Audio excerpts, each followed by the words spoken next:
Nunod sa mga panghitabo sa Mandawi City Jail, ang Bureau of Jail Management and Penology adunay patuman nga mga kabaguhan. Adunay live update si Nico Serino. Nico?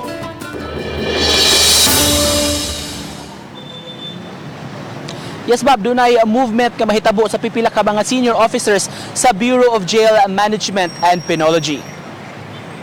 Gipahibaw sa kadagkuan sa BJMP7 karong hapon nga dunay revamp nga mahitabo sa pipila sa ilang mga key officers sa rehiyon. Usa sa maapektuhan sa ipatuman nilang kabaguhan si Superintendent Jessie Kalumpang, ang kasamtangan nga warden karon sa Mandawi City Jail. Kung kahinumduman ni adtong miaging adlaw lang dunay nahitabo nga duguon nga shooting incident sa maong prisuhan, kun diin patay ang usa ka piniriso sa kamot rasab sa iyang giingon nga kauban rasab nga piniriso human siya po sila samtang nagduwa og basketball. Hinuon giklaro, Bob, ni Jail Chief Inspector Mary Jane Inopia, ang hepe sa Community Relations Service sa BJMP7, nga ang mahitabo nga pagparelibo kang Superintendent Kalumpang dili kini siya related sa nahitabo nga insidente ni atong miaging adlaw sa maong prisuhan. Ang movement nga mahitabo sa pipila ka mga senior officers sa BJMP gumikan sab kini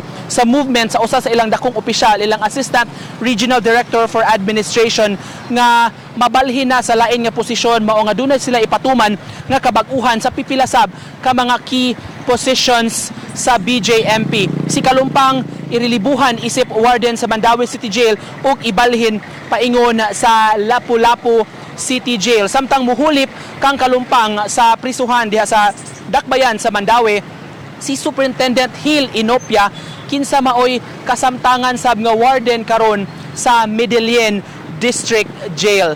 Lakip sa maapektuhan sab sa revamp ang kasamtangan nga warden sa Lapu-Lapu City Jail nga ibalhin sa buhatan sa BJMP7. Gipahibaw ni Inopia nga sa pagkakaron nagpadayon pa ang investigasyon sa BJMP Regional Office sa maong duguon nga insidente ug wala pay mga recommendations ang ilang opisina kung doon na may relibuhan ug doon na may mga movements nga himuon human sa nahitabo nga duguong pagpamusil ni adtong miaging adlaw. Ani atong paminawon ang clarification sa opisyal sa BJMP7 kabahin ni ining movement sa mga key personnel nga ilang ipatuman.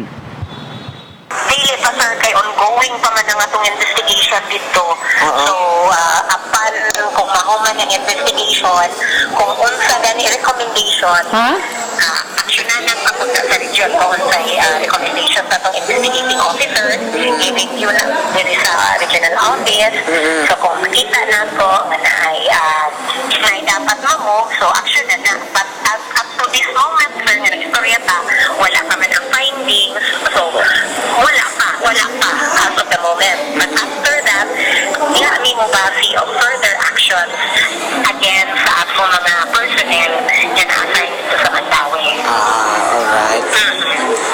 Ma'am, salamat kayo, ma'am. Sa pagkakaroon ba para pangagiandam sa buhatan sa BJMP7 ang mga orders kabahin ni ining movement sa pipila nila ka mga key officers, apan posible nga ugbang adlaw ipahigayon na dayon ang turnover aron nga kining bag-o nga mga wardens makaasumer na sab sa ilang katungdanan. Bob. Thank you so much, Nico Serino, sa imong live report.